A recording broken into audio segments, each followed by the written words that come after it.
Yesterday courier private limited domestic international cargo உங்கள் இல்லம் தேடி வந்து கொரியர் புக்கிங் டெலிவரி செய்து தரப்படும். ஆக்சிடென்ட்ல மாட்டி இருக்கிறாங்க நம்ம திருமுருகன். இப்போ உடனடியாக நான் வந்து ஜிஹெச்ல பேசி அங்கே மதுரை மாவட்ட தலைவர் உடனடியாக அங்கே அனுப்பி ஏற்பாடுகள் அவர்களுக்கு தகுந்த என்ன வேண்டுமோ அதை செய்யறதுக்கு இருக்கிறோம். வேற என்ன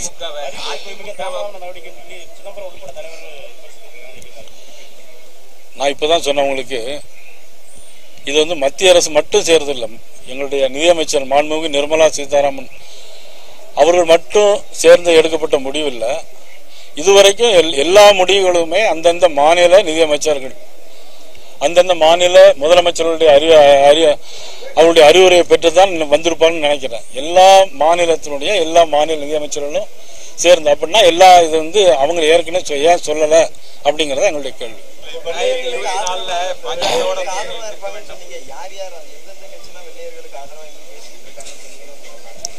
உங்களுக்கு தெரியலன்னு சொன்னா நான் சொல்லிடுவேன் வரிசையா. அதாவது வீரபாண்டிய கட்டபொம்மன் போராடும் போது இருந்த இடத்த காட்டி கொடுத்தவங்க எல்லாம் இருக்கிறாங்க, அது உங்களுக்கு தெரியும். அதே மாதிரி கருத்து மாதிரி எடுத்துக்க வேண்டியதுதான். நாட்டுக்கு எதிரானவர்கள் எடுத்துக்கலாம், தவறா சொல்ல வேண்டாம். நாட்டுக்கு எதிரானவர்கள்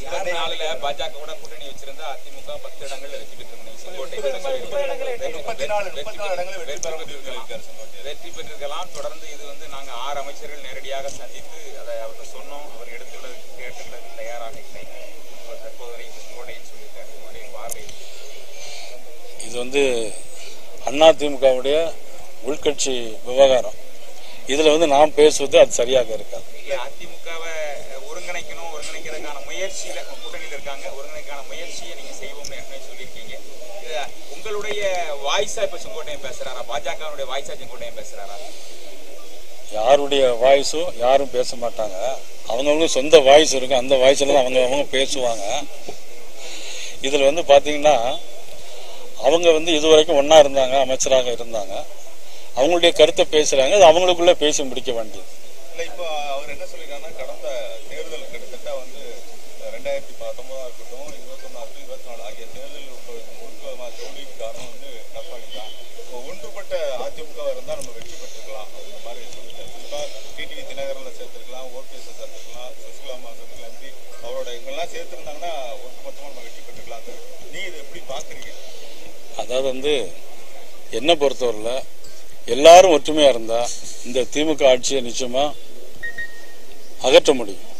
எனக்கு தேவை வந்து, எங்களுக்கு தேவை வந்து இங்க நடைபெறுகிற இப்போ வந்து பாத்தீங்கன்னா தெருவில் கூவி விற்கிறாங்க.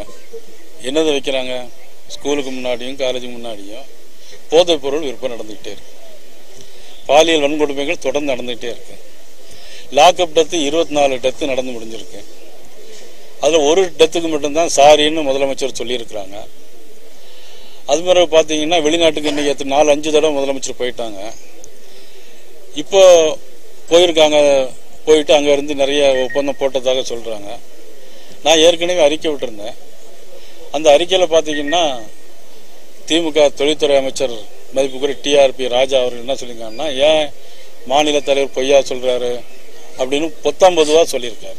நான் தேதி வாரியா 2 கம்பெனிக்கு தேதி வாரியா நான் கொடுத்திருந்தேன். அதுல பாத்தீங்கன்னா அது பிறகு பதிலே இல்லை. இதெல்லாம் பார்க்கும்போது ஏற்கனவே நீங்க வெளிநாடு போயிருக்கீங்க, ஒரு வெள்ளை அறிக்கை தாங்கன்னு கேட்டிருந்தேன், அங்க தரவே இல்லை இது வரைக்கும். அதனால நாட்டில் வந்து சொத்து வரி உயர்வு, மின்சார கட்டண உயர்வு, அதாவது சிறு குறு தொழிற்சாலைகள் ஆண்டுதோறும் மின்சார கட்டணம் வந்து உயர்த்தி இருக்கிறாங்க. அதுல டாரிஃப்ல உயர்த்திருக்காங்க, டெபாசிட் உயர்த்திட்டே இருக்கிறாங்க. இதையெல்லாம் மாற்றம் கொண்டு வர வேணும். மக்களுக்கு எப்படி பாரத நரேந்திர மோடி அவர்களும் எங்களுடைய நிதியமைச்சர் மாண்புமிகு நிர்மலா சீதாராமன் அவர்களும் எப்படி வரி குறைப்பு செய்திருக்கிறார்களோ அதுபோல மக்களுக்கு நன்மையை செய்வதற்கு ஒரு மாற்று அரசாங்கம் வேண்டும். அது எங்களுடைய தேசிய ஜனநாயக கூட்டணியாக இருக்கும் என்பதை ஆமா.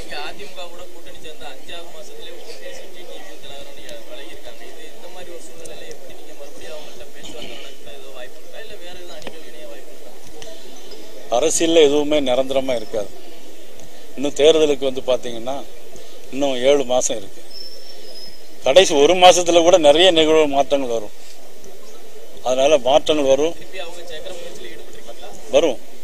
ஆட்சி மாற்றங்கள் வரும், காட்சி மாற்றங்கள் நடக்கும், நிச்சயமாக நல்லது நடக்கும். 10 நாட்களுக்குள்ள வந்து எடப்பாடி பழனிசாமி அவர்கள் எதிர்கட்சியில் இருக்க அந்த வெளியே போனவங்க எல்லாம் கூப்பிட்டு பேசல அப்படின்னா அதுக்கான முயற்சியை நான் செய்வேன் பண்ணியிருப்பாங்க. நல்ல விஷயம், எல்லாரும் ஒன்னா சேருங்கிற சொல்றது நல்ல விஷயம் தானே. அது நீங்க எடப்பாடி பழனிசாமி அவர்களோடு பேசுறதுக்கு வாய்ப்பு இருக்கா? கூட்டணிக்காக அழைத்து பேசினாலே கூட்டணி வந்துருது, கூட்டணி வந்துருக்கு. அதிமுகவை ஒருங்கிணைக்கிறதுக்கு எடப்பாடி பழனிசாமியோட நேரடியாக பேசுறதுக்கு வாய்ப்பு இருக்கு இல்ல? அது குறித்து மாண்புமிகு இபிஎஸ் அவர்கள் பேசுவார்கள், அவங்க தான் பேசணும். தேவைப்பட்டால் நம்ம பேசலாம். கூட்டணி வெற்றி பெறணும்னா எல்லாத்தையும் ஒன்று சேர்ப்போம். கூட அதான் சொல்லியிருக்காரு. குருமூர்த்தி கூட இப்ப எல்லாரும் சேர்ந்து நின்னாதான் ஒரு பலமா இருக்கும், திமுக எதிர்கொள்ள முடியும். இப்படி பிரிஞ்சு இருந்தா திமுக மீண்டும் சாதகமா இருக்கும். குருமூர்த்தி இன்னைக்கு அதை சொல்லியிருக்காரு. நான் தான் ஆரம்ப காலத்திலிருந்து நான் அதை சொல்லிட்டே இருக்கேன். யாரெல்லாம் இணையணும்? எல்லாருமே இணையணும், எக்ஸப்ட் திமுக.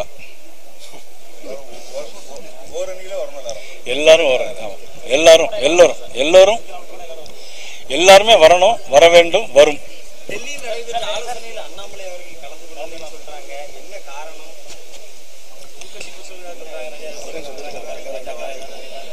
அவரே சொல்லியிருக்காரு. என்ன சொல்லியிருக்காரு?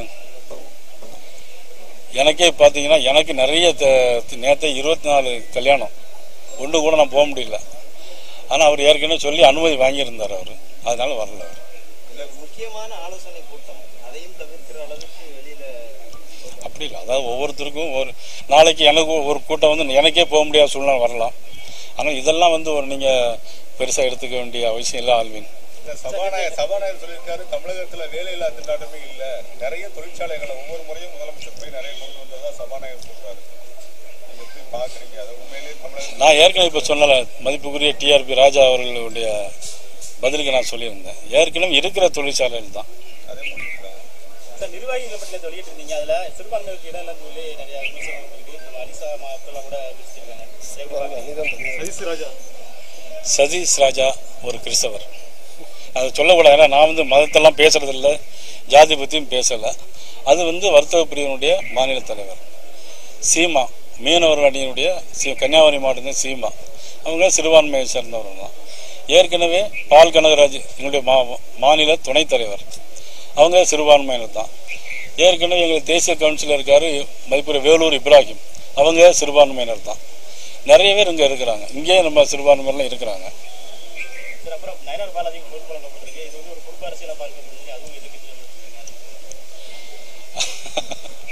அதாவது பாஜக குடும்ப அரசியல் கிடையாது, அவங்கவுங்களும் அவங்கவுங்க வேலையை பார்த்துட்டு இருக்கிறாங்க.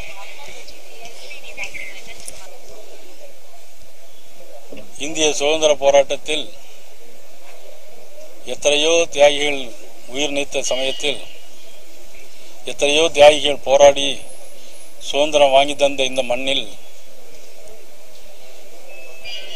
இரட்டை ஆயுள் பெற்ற மாமனிதர்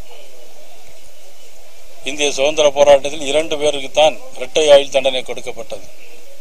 ஒன்று நம்முடைய வ.உ. சிதம்பரனார் ஐயா அவர்கள், மற்றொன்று வீர சவர்கர் அவர்கள்.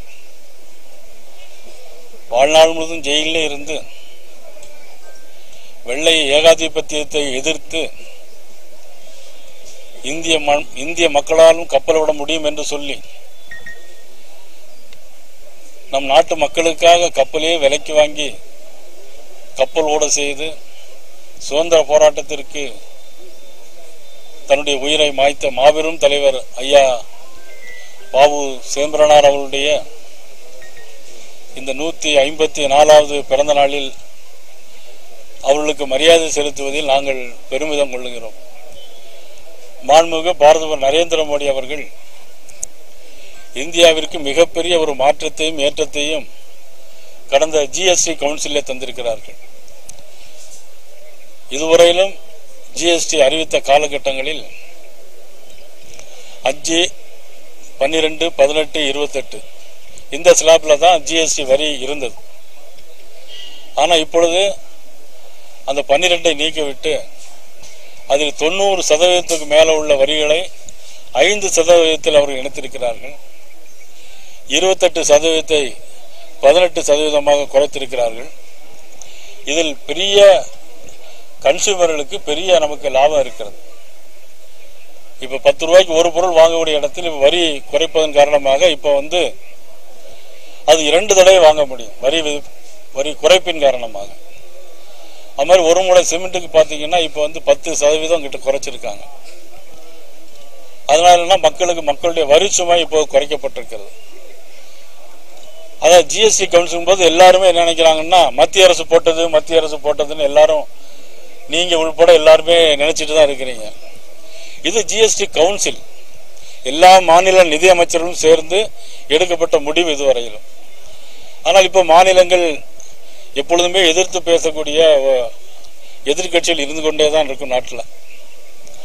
ஏன்னா சுதந்திர போராட்டத்துக்கு போராடிய மக்களும் உண்டு, வெள்ளைக்காரனுக்கு ஆதரவாக இருந்தவங்களும் உண்டு. அது மாதிரி இன்னைக்கு இவங்கெல்லாம் வெள்ளைக்காரனுக்கு ஆதரவாக இருக்கிற மாதிரி ஆட்கள் மாதிரி தான் எங்களுடைய பார்வையில தென்படுகிறது. அந்த அளவிற்கு இன்னைக்கு நாட்டு மக்கள் எதிர்கட்சி சார்ந்தவர்கள் இன்னைக்கு இருந்து கொண்டிருக்கிறார்கள். இன்றைக்கு கூட பத்திரிகை நண்பர் இன்னைக்கு ஆக்சிடென்ட்ல மாட்டியிருக்கிறாங்க, நம்ம திருமுருகன். இப்போ உடனடியாக நான் வந்து ஜிஹெச்ல பேசி அங்கே மதுரை மாவட்ட தலைவர் உடனடியாக அங்கே அனுப்பி ஏற்பாடுகள் அவர்களுக்கு தகுந்த என்ன வேண்டுமோ அதை செய்யறதுக்கு இருக்கிறோம். வேற என்ன?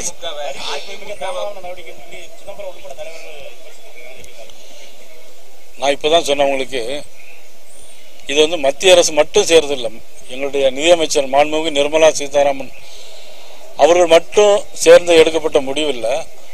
இதுவரைக்கும் எல்லா முடிவுகளுமே அந்தந்த மாநில நிதியமைச்சர்கள், அந்தந்த மாநில முதலமைச்சர்களுடைய அவருடைய அறிவுரையை பெற்றுதான் வந்திருப்பாங்கன்னு நினைக்கிறேன். Yesterday courier private limited, domestic international cargo உங்கள் இல்லம் தேடி வந்து கொரியர் புக்கிங் டெலிவரி செய்து தரப்படும். என்றும் உங்களுடன் மை இந்தியா. முக்கிய செய்திகளை உடனுக்குடன் தெரிந்து கொள்ள சப்ஸ்கிரைப் பண்ணுங்க, பெல் பட்டனை பிரஸ் பண்ணுங்க.